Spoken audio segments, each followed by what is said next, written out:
بسم اللہ الرحمن الرحیم۔ السلام علیکم ورحمۃ اللہ وبرکاتہ۔ دوستو، امام احمد بن حنبل رحمۃ اللہ علیہ کے محلے میں ان کے گھر کے سامنے ایک عام سا لوہار رہتا تھا جو دن بھر لوہا کوٹنے والا اور ایک معمولی محنت کرنے والا انسان تھا، لیکن جب وہ فوت ہوا تو ایک بہت بڑے محدث نے اس شخص کو خواب میں دیکھا اور خواب میں ہی پوچھا کہ کیا حال ہے اور اللہ تعالیٰ کے ہاں کیا معاملہ پیش آیا۔ وہ لوہار کہنے لگا کہ مجھے بھی امام احمد بن حنبل کے برابر درجہ دے دیا گیا ہے اور اب میں ان کے ساتھ ہی رہتا ہوں۔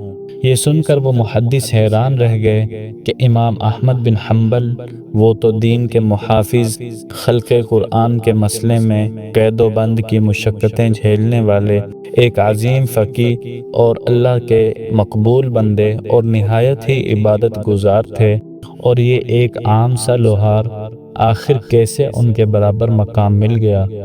اس محدث نے یہ خواب جب دوسرے علماء کو سنایا تو وہ کہنے لگے کہ اللہ کے ہاں ضرور اس لوہار کا کوئی عمل ایسا ہوگا جو اللہ تعالیٰ کو پسند آیا ہوگا۔ چنانچہ وہ تحقیق کرنے کے لیے لوہار کی بیوی کے پاس گئے اور پوچھنے لگے کہ میں نے تمہارے شوہر کو خواب میں بلند و بالا مقام پر دیکھا ہے، ان کا ایسا کون سا عمل ہے جو وہ زندگی میں کرتے تھے جس کی وجہ سے اتنا بلند درجہ ملا؟ بیوی نے سادہ سے انداز میں بتا دیا کہ وہ ایک غریب آدمی تھا، سارا دن لوہا کوٹتا اور نماز وقت پر پڑھتا، لیکن اس کے علاوہ کوئی خاص عبادت نہیں کرتا تھا۔ محدث نے دوبارہ اصرار کیا تو لوہار کی بیوی نے دو باتیں بتائیں جو شوہر کی زندگی میں نمایاں تھی۔ نمبر ایک، جب بھی وہ لوہا کوٹ رہا ہوتا تھا اور اذان کی صدا اللہ اکبر کانوں میں پڑتی تو اگر ہتھوڑا فضا میں ہوتا تو وہ اسے نیچے لوہے پر مارنے کی بجائے روک لیتا اور رکھ دیتا تھا اور فوراً کہتا تھا کہ میرے رب کا بلاوا ہے، میرے رب کا بلاوا آ چکا ہے، اب اس کے دربار میں جانا ہے۔ چنانچہ فوراً کام چھوڑ کر مسجد کی طرف روانہ ہو جاتا تھا۔ دوسری بات اس سے بھی زیادہ عجیب تھی۔ بیوی کہنے لگی کہ ہم چھت پر سوتے تھے اور امام احمد بن حنبل کی چھت سے رات بھر قرآن کی تلاوت کی آواز آتی تھی۔ وہ حسرت سے ان کو دیکھتا، ٹھنڈی آہ بھرتا اور کہتا، کاش کہ میری کمر بھی ہلکی ہوتی، کاش میرے پاس بھی مال و دولت ہوتا اور دن بھر محنت مزدوری نہ کرنی پڑتی تو میں بھی ساری رات قیام کرتا اور قرآن پاک کی تلاوت کرتا، لیکن مجبوری ہے، جسم تھکا ہوا ہوتا ہے، ورنہ میں بھی ایسے ہی عبادت کرتا جیسا کہ احمد بن حنبل عبادت کرتا ہے۔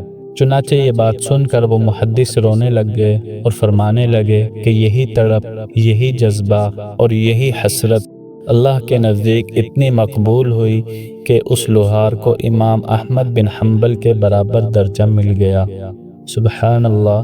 یہ واقعہ ہمیں سکھاتا ہے کہ اگر ہم کسی عذر کی بنا پر زیادہ نفل عبادات نہ بھی کر سکیں تو دل کی سچی تڑپ، نیکی کا سچا جذبہ اور دل میں حسرت اور افسوس، یہی ہمارے لیے جنت کے دروازے کھول سکتا ہے۔